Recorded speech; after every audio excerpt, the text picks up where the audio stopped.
जब कभी प्रेम और त्याग की बात की जाती है तो कृष्ण और राधा का नाम सबसे पहले आता है।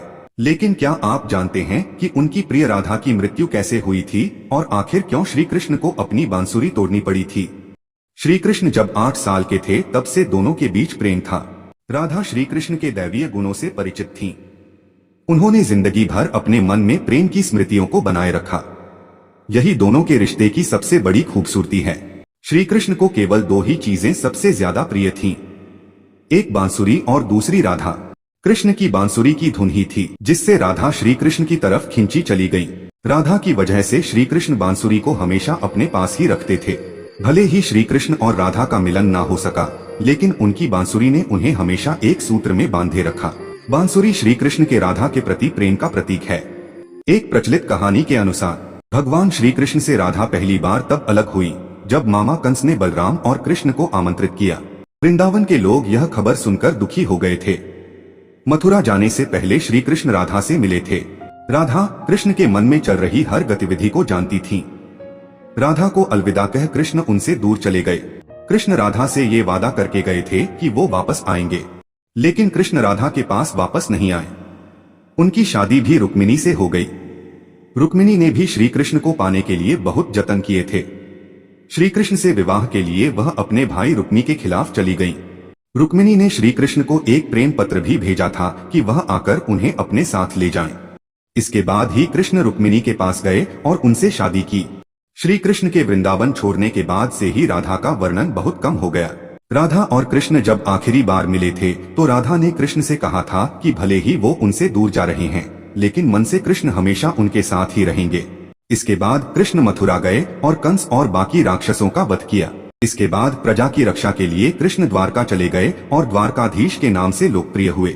जब कृष्ण वृंदावन से निकल गए तब राधा की जिंदगी ने अलग ही मोड़ ले लिया था। राधा की शादी एक यादव से हो गई।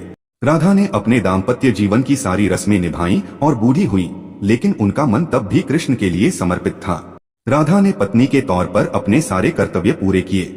दूसरी तरफ श्री कृष्ण ने अपने दैवीय कर्तव्य निभाए। सारे कर्तव्यों से मुक्त होने के बाद राधा आखिरी बार अपने प्रिय कृष्ण से मिलने गई। जब वह द्वारका पहुंची तो उन्होंने कृष्ण की रुक्मिणी और सत्यभामा से विवाह के बारे में सुना, लेकिन वह दुखी नहीं हुई। जब कृष्ण ने राधा को देखा तो बहुत प्रसन्न हुए। दोनों संकेतों की भाषा में एक दूसरे से काफी देर तक बातें करते रहे। राधा को कान्हा की नगरी द्वारिका में कोई नहीं पहचानता था। राधा के अनुरोध पर कृष्ण ने उन्हें महल में एक देविका के रूप में नियुक्त किया। राधा दिन भर महल में रहती थीं और महल से जुड़े कार्य देखती थीं। मौका मिलते ही वह कृष्ण के दर्शन कर लेती थीं।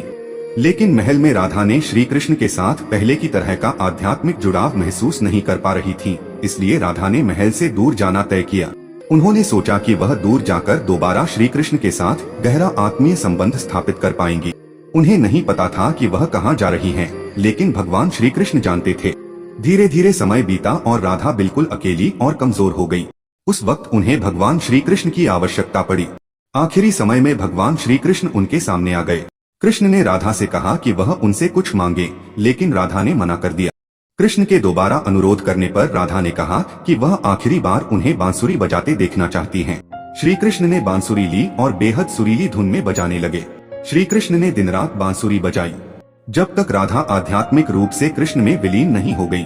बांसुरी की धुन सुनते सुनते राधा ने अपने शरीर का त्याग कर दिया। कृष्ण जानते थे कि उनका प्रेम अमर है, बावजूद वे राधा की मृत्यु को बर्दाश्त नहीं कर सके। कृष्ण ने प्रेम के प्रतीकात्मक अंत के रूप में बांसुरी तोड़कर झाड़ी में फेंक दी। उसके बाद से श्री कृष्ण ने जीवन भर बांसुरी या कोई अन्य वादक यंत्र नहीं बजाया।